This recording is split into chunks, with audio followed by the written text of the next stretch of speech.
Now we are unboxing MX Sweet Coffee. Each box has 10 sachets of low-acid and sugar-free coffee. You can have it hot or cold. Bring it with you anytime, anywhere. Shop at Lazada, Shopee, and in leading drugstores nationwide.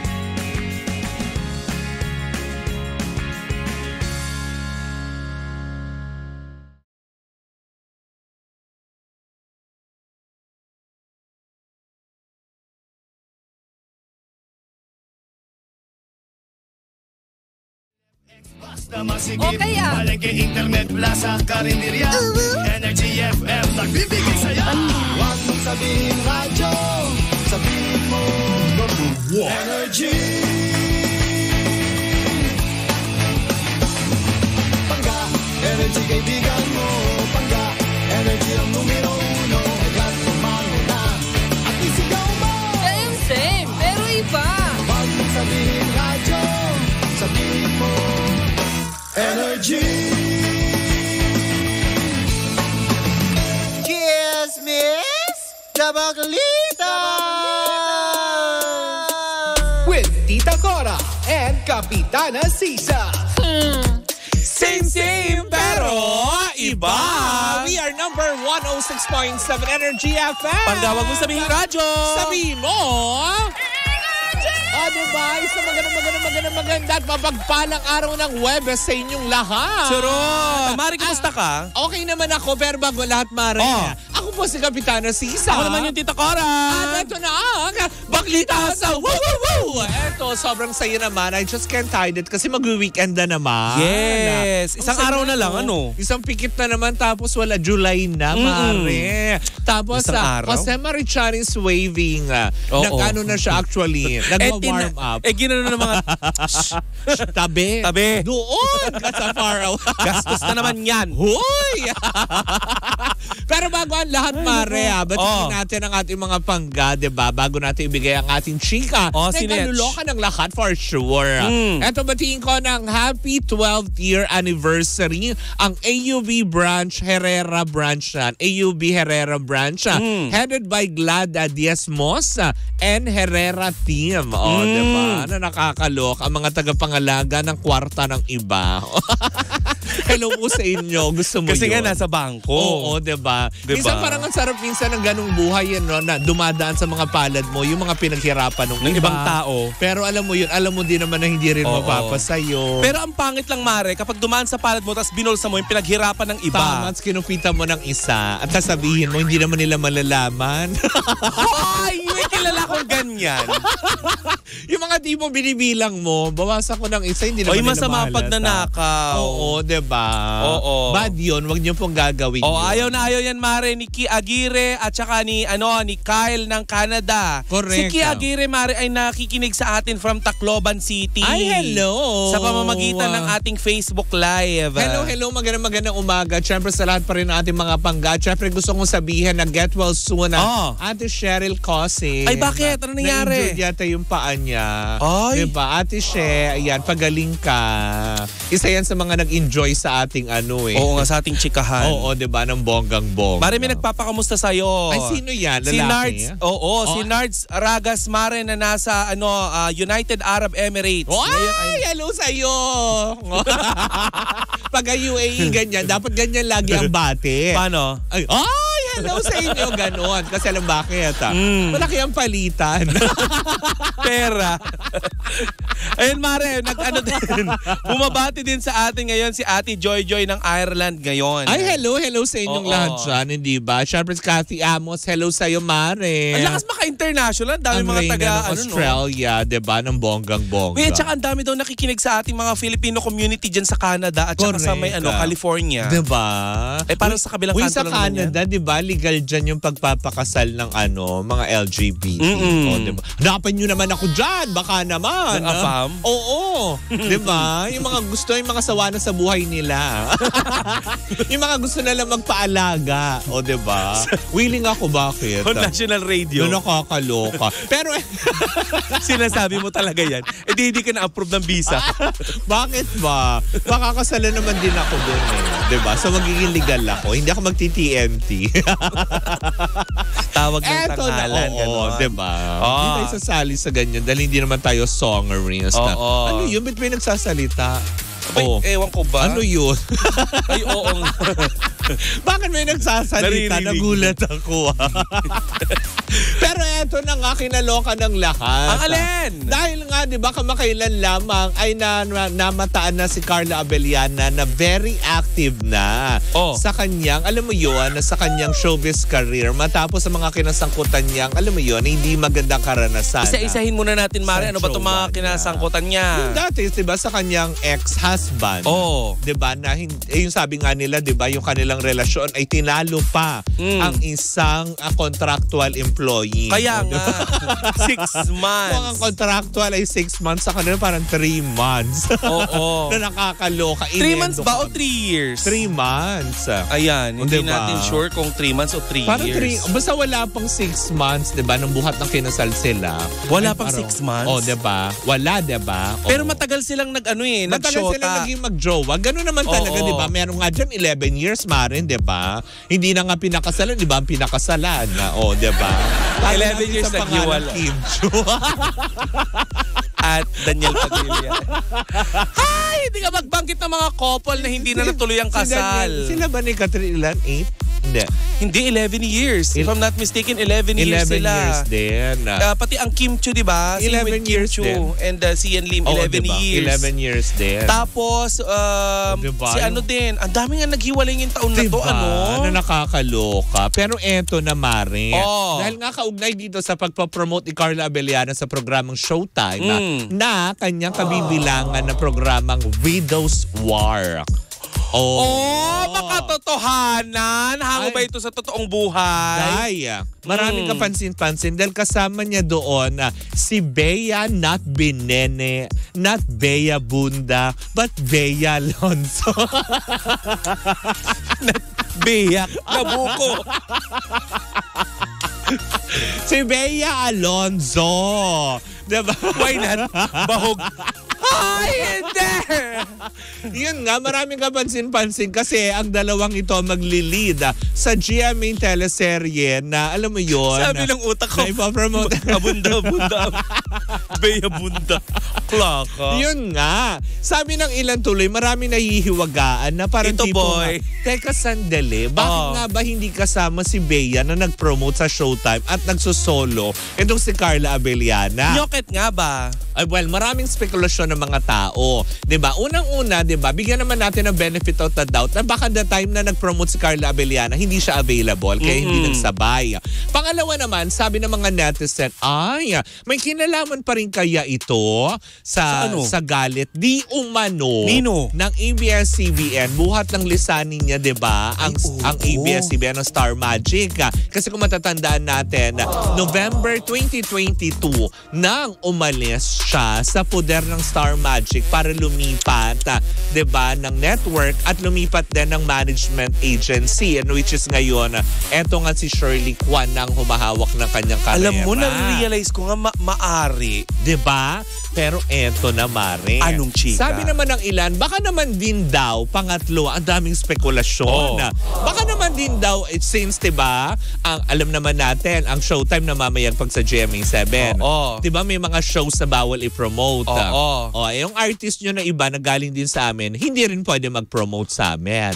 So, pwede daw ganon, baka ganon daw ang mga spekulasyon. So, parang nga sinasabi ng ilan, ano to, hinarang ba ng ABS-CBN? Di umano, bakit nga ba hindi nakapag-promote si Bea? Tungkol pa rin ba ito sa usapin na iniwan sila sa ere na bigla? Or baka naman talagang hindi lang available? Diba? Pero matagal na panahon na yun, hindi pa kayo nagkakapatawaran? Yung mga ganong aspeto, ay syempre, diba, may mga ganon na, tipong, ay may mga, baka daw actually, sabi ng mga netizen, baka daw sa punto na sinasabi ng ilan na, total, bawal kami mag-promote ng mga kapamilya artist namin. Bawal din mag-promote yung mga ex ex-kapamilya artist. Di ba yung mga ganong aspeto? So yun lang naman ang mga spekulasyon ng mga tao. Pero walang kumpirmasyon. Disclaimer, wala pa mga kumpirmasyon of official na pahayag na lumabas doon sa mga taong sangkot. Ito ay kuro-kuro lamang at palitan ng mga opinion ng mga tao over social media. Kagaya ng sinabi mo, let's give benefit of the doubt. Diba? Yung mga ganon. Baka naman kasi talagang hindi lang talaga available. Pero maaaring nag-harvest ng mangga that time. Oo, diba? Sa dami ba naman ng puno ng mangga sa kanyang farm, baka diba? 4 days hindi pa tapos. Hindi mo kakayanan. Lalo pat kung mag-isa ka. Oo. Baka sa isang puno, hindi mo nga matapos sa isang araw. Ang lawak ng Biati Firma, mare. Diba? Yung mga ganong aspeto. Ano pa kayo pwedeng ginagawa ni Bea that time? Kasi para para hindi kayo nag-iisip ng kung ano-ano. Bigyan naman natin din ng Baka naman din talagang conflict of schedule. May merong prior commitment. Diba? O kaya nagsulsi siya ng nagsulsi si Bea Alonso ng napunit na carpet. Ng mga mantel nila sa farm. Oo. Hindi, charits lang yun. Oo. Hindi naman natin. Ayaw namin nakaganon.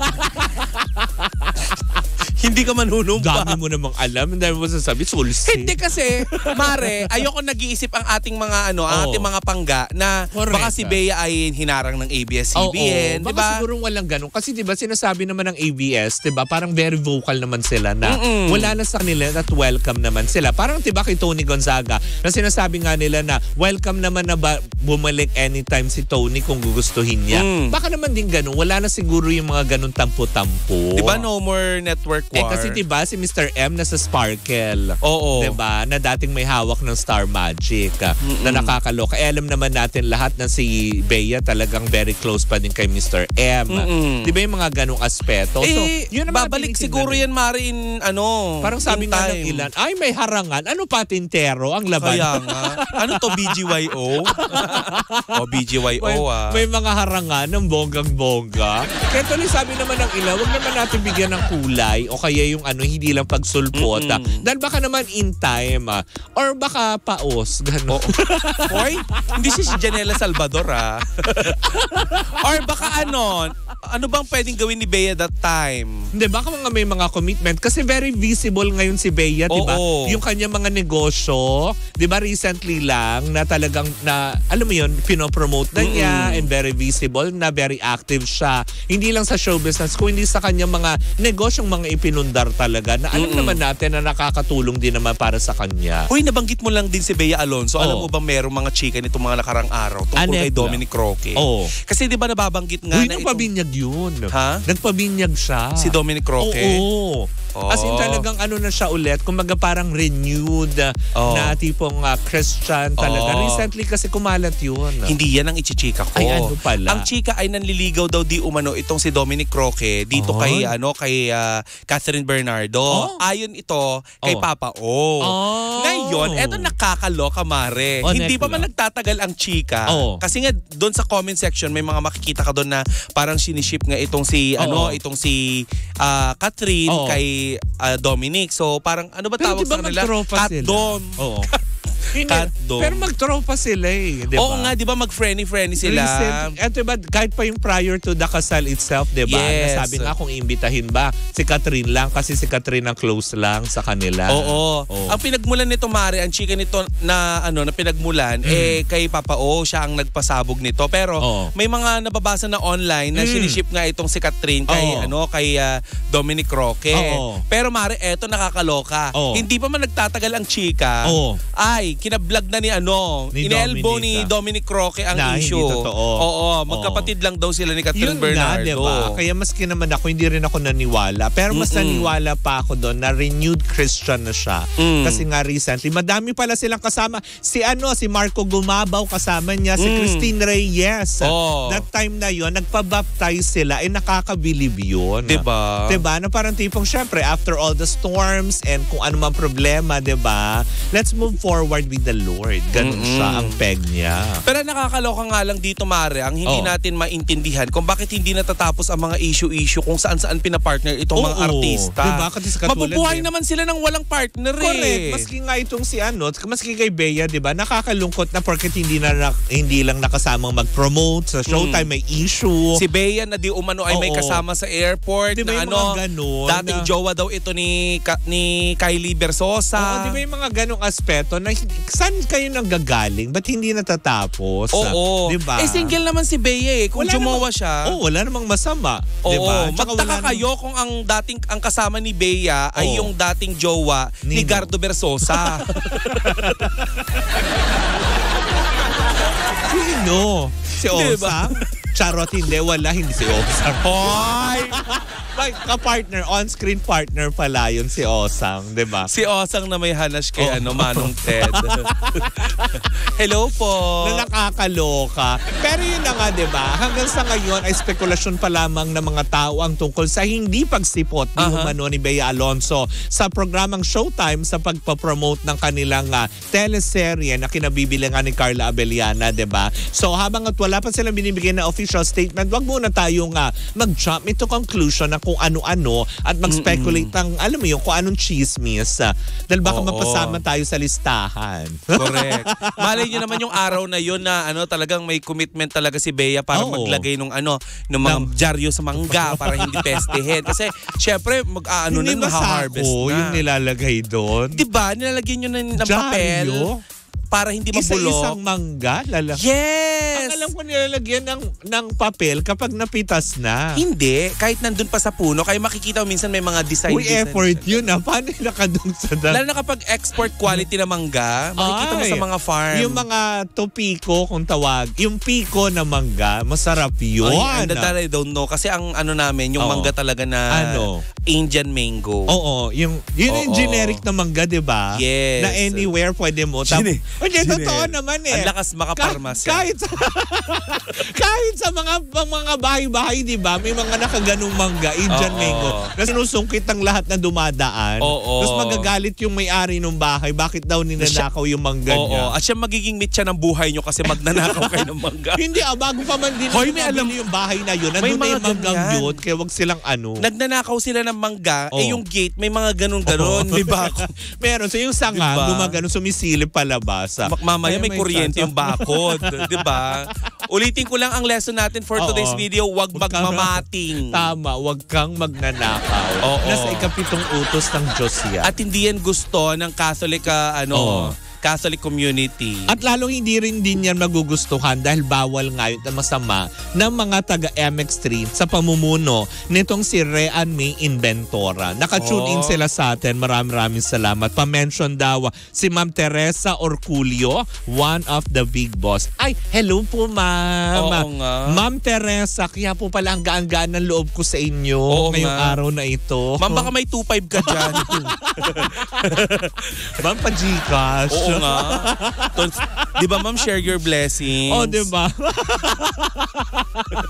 Hello po, mag-iingat po kayo. Ayan. Ma'am. Kung saan man kayo papunta ni Miss Ano Reana. pangalan? Teresa? Ay, oo daw. Visit daw tayo sa office. Ay, ma'am. Yan, Ma'am ang Teresa. Gcash hindi kailang i-visit. Baka daw cash ibibigay. Ay, sakto ma'am. Alam nyo, meron na po kaming repolyo. At saka saging. Tama, yung karne na lang ang kulang po sa putsero. Oy, nasaba? Oo. Hindi, masustansya yun, di ba? Yes. Of all the saging daw, yung saba daw ang pinakamasustansya. Tama ba ako? Oo, at saka yung yung hawak ng tambay. Oo, di ba? Anong hawak ng tambay? Yung saging. Banana Q? Ay, sige, tawid mo. Hindi ko alam yun Yung saging ng tambay. Ay, saba din yun. Diba? Kasi sa mga banana Q na nakaganyan. But anyways, Ma'am Teresa, ayan, mag-iingat po kayo. Ulitin ko, Ma'am Teresa Orculio and Miss Rean May Inventor ng MX3, naka-tune in sila. Ayan, mag-iingat po kayo saan man kayo pupunta. But anyways, like what we said, diba? Yung issue tungkol kay Bea, wag na muna natin palakihin dahil baka nga naman may prior commitment at bago tayo alam mo yun, gumawa ng kung ano-anong issue. Correct. Diba? Anyways, highway, yan po muna natatapos ang ating unang chika for today's video. Sa aming pagbabalik isang umating mong chikahan na naman ang dala-dala ng dalawang bakla. Muli po ako po si Kapitana Sisa. Ako naman yung Tita Cora. And we are still same pero iba. We are number 106.7 Energy FM. Pag wag mong sabihin radyo. Sabihin mo.